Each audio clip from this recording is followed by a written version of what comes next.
ማንነቱን የሚያውቁ ሁሉ ስለ አጉል ባህሪው ይመሰክራሉ። ሁሌም በእልህና ቁጣው ይታወቃል። ቶሎ መናደድና ትዕግስት ማጣት መለያው ነው። እሱ ነገሮችን በመነጋገር መፍታት፣ በመግባባት አብሮ መኖር ይሉት ነገር ገብቶት አያውቅም። ይህን ከሚያደርግ ይልቅ ኃይልና ጉልበት ቢጠቀም ይቀለዋል። ደጋግሞ የሚፈጽማቸው የጭካኔ ተግባራት ደግሞ ብዙዎችን ዋጋ አስከፍሏል። ሳይቀደም ለመቅደም የሚያደርገው ውሳኔ የበርካቶችን ማንነት እንዳልነበር አድርጎ ታሪካቸውን ቀይሯል። ሙስጠፋ ኑር ተወልዶ ባደገበት አካባቢ ልጅነቱን ከቤተሰቦቹ ጋር አሳልፏል። በእድሜው ከፍ ሲል ደግሞ ራሱን ለማስተዳደር ያልሞከረው የለም። በስራው አጋጣሚ የቀረባቸው ሁሉ ከሱ ጋር በሰላም ለመቀጠል እንደተቸገሩ ቆይተዋል። ሙስጠፋ ዘወትር ከሰዎች ያለመግባባቱ ለተደጋጋሚ እስር ዳርጎታል። በተለያዩ የመግደል ሙከራዎች እየተከሰሰ ማረሚያ ቤቶችን ሲያዳርስ ቆይቷል። የእስር ጊዜውን ጨርሶ ከሌሎች ሲቀላቀል ግን የትላንቱን ችግር ለመርሳት ጊዜ አይፈጅበትም። ሁሌም ከጎኑ በሚሽጠው ጩቤ በርካቶችን አስፈራርቷል። ማንነቱን ሳይረዱ ጠብ የገጠሙት ደግሞ በስለቱ የመግደል ሙከራዎች ተፈጽሞባቸዋል። ሙስጠፋ እንደ ማንኛውም የገጠር ልጅ በቀየው ቦርቆ አድጓል። ከኩዮቹ ጋር ከሜዳ ውሎ ከብቶችን አሰማርቶ በጎችን አግዷል። ከፍ እያለ ሲሄድ ግን ብላቴናው እረኛ ማንነቱን ይለውጥ ያዘ። በውስጡ ማደግ የጀመረው ክፉ ባህሪም እልህና ቁጣን እያላበሰ ከብዙዎች አጋጨው ጀመር። ይሄኔ ላለመሸነፍ ጉልበትን መረጠ። በርካቶችን ጠልፎ መጣልን መለያ ሆነ። ብዙዎችን ማስፈራራት፣ ባስ ሲልም በስለት ወቅቶ መሰወር ልማዱ ሆነ።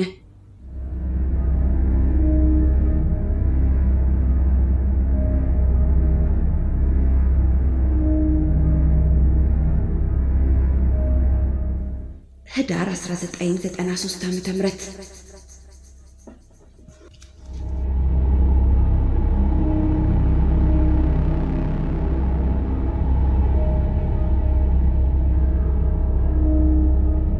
በዚህ ቀን ሙስጠፋ ሰላም ሲሰማው አልዋለም። ከቀናት በፊት ጠብ የገጠመውን ጎልማሳ እያስታወሰ በንዴት መጋም ጀምሯል። አይኖቹ ከወዲያ ወዲህ እየቃበዙ ነው። በዚህ ሰዓት ከሚፈልገው ሰው ሌላ የሚያስቀድመው አልተገኘም። ጥርሱን እያፋጨ እጁን በእጁ ሲደበድብ አንዳንዶች ሁኔታውን ተረድተው ለመራቅ ሞክረዋል። ማንነቱን የሚያውቁ ብዙዎች ገና ሲያዩት የሚሆነውን ገምተዋል። ከነዚህ መሃል የተወሰኑት ደግሞ የፈጸማቸውን የጭካኔ ድርጊቶች እያስታወሱ በስጋት ተንሾካሽከዋል። ሙስጠፋ ቀኑ ሙሉ በድብርት ውሎ በንዴት ብዛት እየቃበዘ ነው። ከማለዳው ጀምሮ ሲፈልገው የዋለውን ባለማግኘቱ የውስጡ ትኩሳት ጨምሯል። ያሰበውን ሳይፈጽም ቀኑ መጋመሱ የተመቸው አይመስልም። ከጎኑ የሻጠውን ትልቅ የከብት ማረጃ ቢላዋ ደጋግሞ እየነካካ አይኖቹን ባሻገር ይልካል። ከሩቅ የማያቸውን ተጠግቶ እየለየና የለያቸውንም በይለፍ እያረጋገጠ በእልህ ይቅነጠነጣል። እስካሁን የአይኑ ረሃብ ባለመታገሱ ንዴት እየወረረው ነው። አንገቱን ዞር አድርጎ መለስ ከማለቱ አይኖቹ ከአንድ ስፍራ ተወርውረው የሚሻውን አሳዩት። ያየውን ማመን አልቻለም። የተፈላጊውን ማንነት እንዳረጋገጠ ግን መቀዝቀዝ የጀመረው ስሜቱ መጋል ጀመረ። ልቡ እየመታው ሰውነቱ በእልህ መንቀጥቀጥ ሲጀምር ከጎኑ የሻጠውን ቢላዋ መነካካት ያዘ። ረጅሙን የከብቶች ማረጃ ቢላዋ ሲነካካ የተለመደው ማንነቱ አይዞህ ሲላጀገነው አሁን ጊዜ ማጥፋት እንደሌለበት ወስኗል። ያስበውን ካልፈጸመ ደግሞ ከራሱ እየተጣላ ከሌሎች ጋር ሰላም እንደማይኖረው ለራሱ ነግሮታል። ይህን እውነት ደጋግሞ ሲያስብ ውስጡ የዋለው ስሜት ይበልጥ እየገፋ በል ሲል አበረታው። ሙስጠፋ አሁን ልክ እንዳዳኝ አውሬ መሆን ጀምሯል። በተጠንቀቅ የቆመው አካሉ በድንገት ለመወርወር እያኮበኮበ ነው። ሰውየውን ከመቅረቡ በፊት ዙሪያ ገባውን ደጋግሞ ቃኘ። እሱ የቆመበትንና ታዳኙ ያለበትን ስፍራ ገምቶ ወደፊት ተራመደ። ካለበት እየተጠጋ ወደ ሰውየው ሲቃረብ ወደ ኋላው ተገላምጦ ለድርጊቱ ምቹነት የሚሻለውን አመቻቸ። ይህ ሁሉ ሲሆን ሰውየው ፈጽሞ አላየውም። ቀድሞ ካየውና መሸሽ ከጀመረ ነገር እንደሚበላሽ ገምቷል። ጉዳዩን ጠርጥሮ ሮጦ ካመለጠው ደግሞ ለራሱ ይቅርታ አያደርግም። ይህ እንዳይሆን ስጋት ገባው። ጥንቃቄውን አክሎ ወደ ሰውየው ተጠጋ። እየቀረበው አካባቢውን በትኩረት ቃኘ። ይህኔ ቂም ቋጥሮ የቆየው ልቡ በትኩስ ደም ተሞልቶ ዘና ሲል ተሰማው። አሁን ማንም ቢያየው ግድ አይሰጠውም። ያስበውን ማድረግ እንዳለበት ከፈጣን ውሳኔ ደርሷል። በእጁ የገባው ከማምለጡ በፊት ሲነካካው የቆየውን ቢላዋ ከጎኑ መጀረጠ። አንዴ ብቻ ተገላምጦ ስል ቢላዋውን በሰውየው ሽንጥ ላይ አሳረፈው። ሰውየው በከባድ ስቃይ እያቃተተ ከመሬት ሲዘረር ሙስጠፋ በአካሉ የተሻጠውን ቢላዋ ነቅሎ ዳግም በሌላኛው ጎኑ ላይ ሰካው። ስፍራው በደም ርሶ ሰዎች መድረስ ሲጀምሩ ሙስጠፋ የእጁን ቢላዋ በቅርበት ወርውሮ እግሬ አውጪኝ ሲል ተፈተለከ።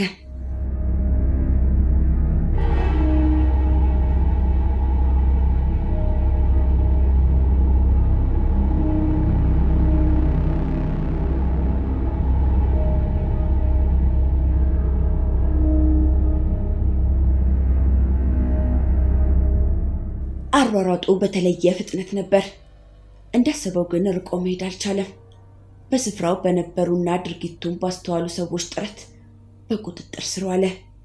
ወዲያውም ለሕግ ተላልፎ ተሰጠ። ሙስጠፋ በቂም በቀል መነሾ የፈጸመው አሰቃቂ ድርጊት ብዙዎችን ሲያሳዝንና ሲያስገርም ከረመ። ሙስጠፋ በአንድ ግለሰብ ላይ በፈጸመው አሰቃቂ ወንጀል ተከሶ በማረሚያ ቤት ውሎ ማደር ከጀመረ ወራት ተቆጥረዋል። ጉዳዩ በሕግ ውሳኔ አግኝቶ ቅጣት እስከሚሰጠው በጊዜ ቀጠሮ ሊቆይ ግድ ብሎታል። ማረሚያ ቤትን ከዚህ ቀድሞ ያውቀዋል።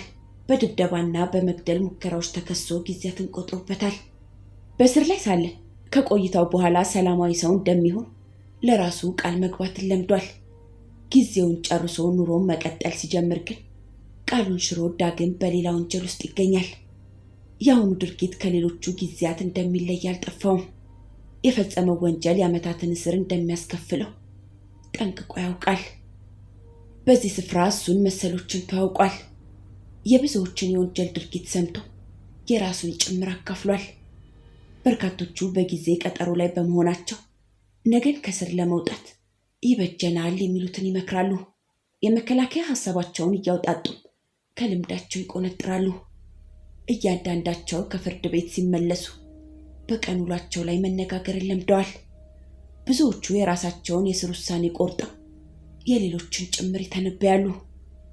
ከነዚህ መሃል ጥቂቶቹ ደግሞ የነገን ከስር መፈታት በተስፋ እየጠበቁ ራሳቸውን ያበረታሉ። የሙስጠፋ ሐሳብ ግን ከነዚህ ሁሉ ይለያል። የእርሱ ውስጠት ሁሌም ሹክ የሚለው ክፉ የሚባሉ ሐሳቦችን ብቻ ነው። አንድ ቀን ደግሞ የዘውትር እቅዱ ዳር ይዞለት ከነበረበት የዝዋይ ማረሚያ ቤት ለማምለጥ ቻለ።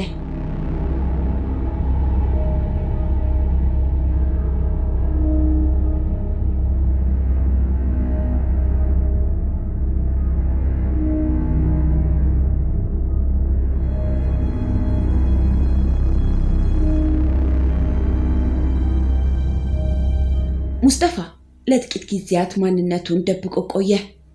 ራሱን አረጋግቶ በቀን በሌሊት እያሳበረ ናዝሬት ገብቶ መኖር ጀመረ። ሳምንታት በወራት እየተተኩ ጊዜው መርዘም ሲጀምር ከሌሎች ተቀላቅሎ በቀን ስራዎች ውሎ ተሰማራ። ሁሌም ሰላም የሌለው ሙስጠፋ ኮሽታ እያስደነበረው አተኩሮ ያየውን ሁሉ መጠርጠሩ አልቀረም። ያም ሆኖ ግን በዚህ ስሜቱን ብዛም አልቀጠለም። ነገሮችን እያቃለለ የሆነውን ሁሉ ለመርሳት ሞከረ። እንዲህ ማድረጉ የተሳካለት ሲመስለው ደግሞ ራሱን ነፃ አድርጎ እንደሌሎች መሆኑን ገፋበት። ሙስጠፋ የናዝሬት ኑሮ እየተመቸው ነው። በድንገት ያወቃት ሴትም ለትዳር አጋርነት መርጣ አብሯት መኖር ጀምሯል። በጎጆ ሲጠቃለል ደግሞ ይበልጥ መረጋጋት ያዘ። ይህ ሁሉ ሲሆን የፖሊስ ማደኛ ወጥቶበት በሕግ እንደሚፈለግ ጠንቅቆ ያውቃል። ሚስጥሩን ሌሎች እንዳያውቁበትና አሳልፈው እንዳይሰጡት ጥርጣሬው የበዛ መሆን ጀምሯል። ናዝሬት ከተማ ገብቶ የመሰረተው ትዳር በፍቅር መዝለቅ አልቻለም። መከለያ ያደረገው ጎጆ በጠብና ንዝንዝ ታጅበው ማዝመም ሲጀምር በሱና በሚስቱ መካከል የነበረው ፍቅር በጥላቻ ተተካ። ሰላም የራቀው ጎጆ መቀዝቀዝ ሲጀምር የሙስጠፋ የበቀል ስሜት አገርሽቶ ክፋትን መስራት ቀጠለ። ከሁሉም ግን አንድ ቀን ሙስጠፋ የፈጸመው ድርጊት የጅምሩ ትዳር ማጠናቀቂያ ሊሆን ግድ አለው። በሱና በባለቤቱ መካከል የቆየውን አለመግባባት በኃይል ለመፍታት ያደረገው ሙከራ የህይወት ዋጋ አስከፈለ። ሙስጠፋ ክፉ ደጉን አብራ ያሳለፈች ሚስቱን በጭካኔ ገድሎ እንደለመደው ከስፍራው ተሰወረ። ከናዝሬት ከተማ በፍጥነት ወጥቶ አዲስ አበባ መኖር የጀመረው ሰው ሁሉን ረስቶ ከሌሎች ለመግባባት ጊዜ አልፈጀበትም። ሆደ ሰፊዋ ከተማ ወንጀል ፈጻሚውን ሸሽጋ ለመያዝ ተባባሪ ብትሆን ራሱን ለእይታ ሳያጋልጥ ቀናትን ቆጠረ። በእርምጃ ሁሉ እየተጠነቀቀ ከአካባቢው ተላመደ። ጥቂት ቆይቶ የአገሩን ልጅ ዘይኑን አገኘው። ከሱ ተግባብቶና ተለማምጦ ሊኖር ወሰነ።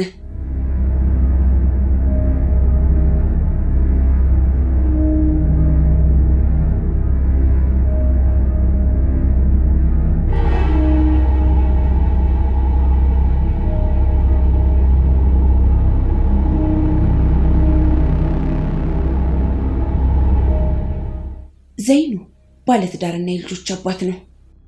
ሙስጠፋ አብሮ የመኖር ፍላጎቱን ሲነግረው ቤት ይጠበኛል ሲል ሊገፋው አልፈለገም። በእንግድነቱ አክብሮ ተቀበለው። ከቤተሰቡ ተቀላቅሎ እንዲኖርም ፈቀደለት። ሙስጠፋ የሆዱን በሆዱ አድርጎ በሰላም ለመኖር አዲስ ሕይወት ጀመረ። ያፈሰሰው የሁለት ሰዎች ደም እየጮኸ ሰላም ቢነሳው ጆሮ መስጠት አልፈለገም። ያጠፋቸውን ነፍሶች ዳግም ላለማሰብ ወስኖ በአዲስ ኑሮ መንገዱን ቀጠለ። አካባቢውን አጥንቶ የጀመረው የጫኝና አውራጅ ስራ በቂ ገንዘብ ማስገኘት ሲጀምር በቀን ውሎ የሚያገኘውን እያጠራቀመ ለዘይኑ ጭምር ተረፈ። አባወራው እጁ ባጠረና ገንዘብ ባስፈለገው ጊዜ ከሱ መበደርን ለምዷል። ባገኘ ጊዜ ብድሩን እየመለሰ በቸገረው ቀን ዳግም ይጠይቃል። አንድ ቀን ዘይኑ ከሌሎች ቀናት በዛ የሚል ብድር ጠየቀው። ሙስጠፋ ጥቂት ካንገራገረ በኋላ የጠየቀውን 10,000 ብር ቆጥሮ በፈለገው ቀን እንዲመልስ አሳሰበው። ዘይኑ ገንዘቡን ተቀብሎ በተባለው ቀን እንደሚመልስ ቃሉን ሰጠ። ቀናቶች አልፈው ወራቶች መተካት ሲጀምሩ ሙስጠፋ ያበደረውን ገንዘብ አስታውሶ እንዲመልስለት ጠየቀ። ዘይኑ በተባለው ቀን ባለመመለሱ ሀፍረት እየተሰማ ጥቂት ቀናት ብቻ እንዲሰጠው ተማጸነ። የተባለው ቀን ሲደርስ ሙስጠፋ አሁንም ዳግመኛ የገንዘቡን ጉዳይ አነሳበት። ዘይኑ በተባለው ቀን ብድሩን መመለስ አልቻለም። በሁለቱ መሃል እያደር ጭቅጭቅ መጀመሩ ደግሞ አርፎ የተኛ የሚመስለውን የሙስጠፋን ቂመኛ ልብ ይቀሰቅሰው ጀምሯል። አሁን አበዳሪና ተበዳሪ የጎሪጥ መታየት ጀምረዋል። የጓደኛውን ድርጊት ከንቀት የቆጠረው ሙስጠፋ ግን ትዕግስቱ መሟጠጡን በምልክት ማሳየት ከጀመረ ቆይቷል።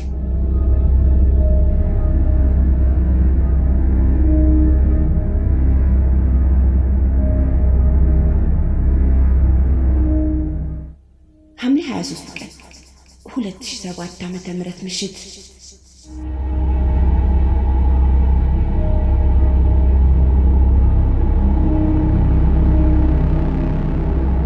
ሙስጠፋ ባበደረው ገንዘብ ምክንያት ከዘይኑ ጋር ተቀያይሟል። ባገኘው ቁጥር ስለ ብድሩ እያነሳ ያስጠነቅቀዋል። ከሱ በኩል የሚያየው ግዴለሽነት ግን ቁጣን አላብሶ ንዴቱን ይቀሰቅስበት ጀምሯል።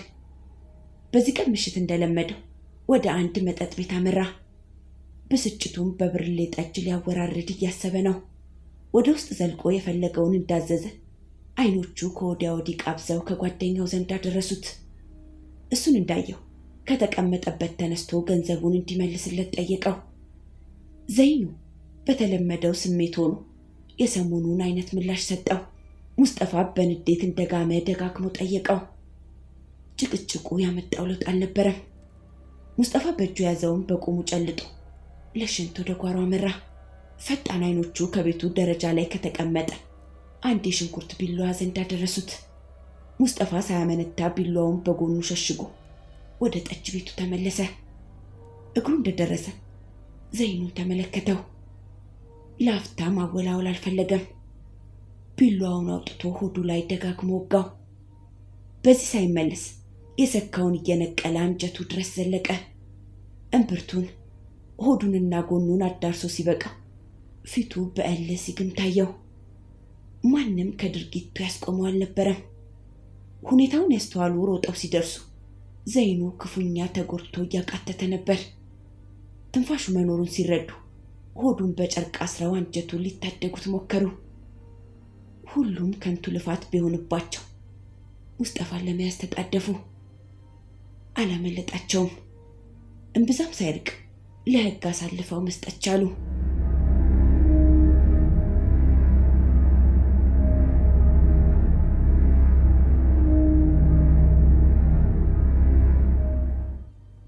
ፖሊስ በንፋስ ስልክ ላፍቶ ክፍለ ከተማ ልዩ ቦታው 58 በተባለው ስፍራ ደርሶ የወንጀሉን ድርጊት አጣራ። የዓይን እማኞችና ሙስጠፋን ጠይቆም እውነታውን ተረዳ። የመዝገብ ቁጥር 112/08 ላይ በቂ መረጃዎችን ከማስረጃዎች እያጣቀሰ ማስፈር የጀመረው ምክትል ኢንስፔክተር ታሪኩ ይርኮ ከተጠርጣሪው የቀደመ ታሪክ፣ ነፍስ በማጥፋት ወንጀሎች ተከሶ ከማረሚያ ቤት ማምለጡንና በሕግ ሲፈለግ መቆየቱን አረጋገጠ። ፖሊስ ምርመራውን እንዳጠናቀቀ በአቃቤ ሕግ ክስ እንዲመሰረትበት መዝገቡን አሳልፎ ሰጠ።